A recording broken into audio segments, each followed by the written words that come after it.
नमस्कार दोस्तों, स्वागत है आप सभी का TLT टूर गाइड में। दोस्तों आज की वीडियो में हम बात करने वाले भारतीय राज्य उत्तराखंड के देहरादून जिले में स्थित योग नगरी ऋषिकेश के बारे में कि आप यहां 2023 में कब जाए, कैसे जाए, यहाँ रुकने खाने पीने की क्या सुविधा है और आप यहाँ पर कहाँ कहाँ घूम सकते हैं। ये पूरी A to Z complete information आज मैं आप सभी को इस वीडियो में दूंगी और वीडियो के अंत में ये भी बताऊंगी कि आपको ऋषिकेश में घूमने में कुल कितना खर्चा लग सकता है। तो इसलिए इस वीडियो को पूरा अंत तक बिना स्किप किए जरूर देखिएगा ताकि आपको ऋषिकेश यात्रा से संबंधित पूरी कंप्लीट इन्फॉर्मेशन मिल सके। तो चलते वीडियो को स्टार्ट करते हैं और बात करते हैं ऋषिकेश की।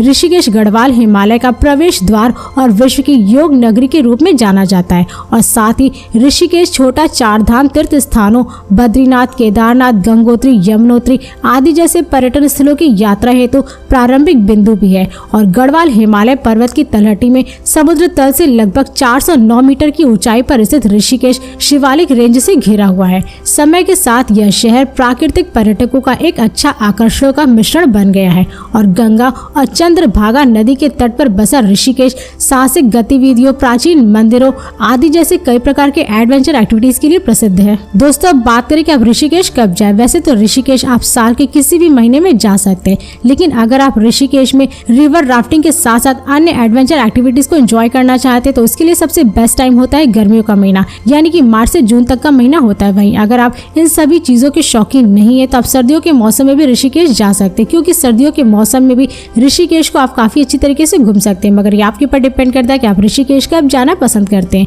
दोस्तों अब बात करें कि आप ऋषिकेश कैसे पहुंचे। वैसे तो आप यहाँ पे बाई ट्रेन, बाई प्लेन और बाई बस बड़े ही आराम से पहुंच सकते हैं। दोस्तों यदि आप ऋषिकेश ट्रेन से जा रहे हैं तो यहाँ का निकटतम रेलवे स्टेशन खुद योग नगरी ऋषिकेश है, लेकिन यहाँ पर बहुत ही कम ट्रेनें आती हैं। इसलिए अगर आपको इस रेलवे स्टेशन के लिए ट्रेन ना मिले तो आप हरिद्वार रेलवे स्टेशन के लिए भी ट्रेन की सुविधा ले सकते हैं, क्योंकि यह रेलवे स्टेशन देश के विभिन्न शहरों से काफी अच्छी तरीके से जुड़ा हुआ है, जिसके जरिए आप अपने नजदीकी शहरों के रेलवे स्टेशनों से ट्रेन पकड़ करके हरिद्वार रेलवे स्टेशन तक पहुंच सकते हैं। और हरिद्वार रेलवे स्टेशन से योग नगरी ऋषिकेश की दूरी लगभग 22 किलोमीटर है, जिसे आप बाई बस या शेयरिंग टैक्सी के थ्रू पूरा कर सकते हैं। और अगर आप इस रेलवे स्टेशन के बाहर से योग नगरी ऋषिकेश के लिए बस लेते तो उसका चार्ज लगभग 50 से 60 रुपए पर पर्सन होता है और वही शेयरिंग टैक्सी का चार्ज लगभग 150 से 200 रुपए तक होता है।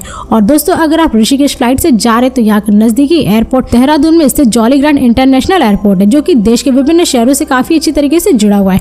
इसलिए आप दिल्ली, मुंबई, चंडीगढ़, हैदराबाद और जयपुर आदि जैसे कई शहरों के एयरपोर्टों से फ्लाइट पकड़ करके आप देहरादून एयरपोर्ट तक पहुंच सकते हैं। और इस एयरपोर्ट से ऋषिकेश की दूरी लगभग 21 किलोमीटर है, जिसे आप बाई बस या रिजर्व टैक्सी के थ्रू पूरा कर सकते हैं। और अगर आप जॉली ग्रांट इंटरनेशनल एयरपोर्ट के बाहर से ऋषिकेश के लिए बस लेते तो उसका चार्ज लगभग 50 रुपए पर पर्सन होता है और वहीं पर रिजर्व टैक्सी का चार्ज लगभग 250 से 300 रुपए तक होता है। और दोस्तों अगर आप ऋषिकेश बस से जाना चाहते तो आपको ऋषिकेश के लिए उत्तराखंड के सभी शहरों से ऋषिकेश के लिए बस मिल जाएंगी, जिनके जरिए आप दिल्ली, देहरादून, हरिद्वार और जयपुर आदि जैसे शहरों से बस पकड़ करके आप ऋषिकेश पहुंच सकते हैं। इसी के साथ ही अगर आप ऋषिकेश अपने निजी वाहन, कार या बाइक से जाना चाहते हैं तो आप यहाँ पर बड़े ही आराम से पहुंच सकते हैं, क्योंकि ऋषिकेश की सड़कें देश के विभिन्न शहरों से काफी अच्छी तरीके से जुड़ी हुई है, जिनके जरिए आप देश के किसी भी हिस्सों से सड़क मार्ग द्वारा अपने निजी वाहन से ऋषिकेश पहुंच जाएंगे। दोस्तों अब बात करें कि ऋषिकेश पहुंचने के बाद यहाँ पे कहाँ स्टे करें। वैसे तो यहाँ पर स्टे करने के लिए आपको ऋषिकेश के मेन मार्केट तपोवन में कई सारे धर्मशाला, आश्रम और प्राइवेट होटल्स मिल जाएंगे, जिन्हें आप बुक करके स्टे कर सकते हैं। और अगर आप ऋषिकेश के तपोवन में स्टे करने के लिए धर्मशाला या आश्रम लेते हैं तो उसका चार्ज लगभग 400 से 800 रुपए तक होता है और वहीं पे प्राइवेट होटल का चार्ज लगभग 1000 से 2000 रुपए तक होता है। मगर ये आपके ऊपर डिपेंड करता है कि आप ऋषिकेश में स्टे करने के लिए किस टाइप का होटल, धर्मशाला लेना पसंद करते हैं। दोस्तों अब बात करें कि ऋषिकेश में खाने पीने की क्या सुविधा है। वैसे तो आप जिस भी होटल में स्टे किए वहीं पर आप सभी को खाने पीने की सारी सुविधा मिल जाएगी, लेकिन अगर आप वहाँ पे खाना नहीं चाहते तो आपको तपोवन में ही कई सारे होटल, रेस्टोरेंट, स्ट्रीट फूड वाले देखने को मिल जाएंगे, जहाँ पर आप जा करके लगभग 150 से 200 रुपए में पर प्लेट भोजन कर सकते हैं। तो चलिए दोस्तों अब बात करें कि आप ऋषिकेश में कहाँ कहाँ घूम सकते हैं। वैसे तो आप यहाँ पर सबसे पहले राम झूला घूम सकते हैं। गंगा नदी पर बना यह झूला लगभग 750 फुट लंबा गंगा नदी के ऊपर झूलता है और गोमुख से निकल करके पर्वतों के बीच से बहती हुई गंगा नदी ऋषिकेश के समुद्र तल यानी कि धरती को स्पर्श करती है।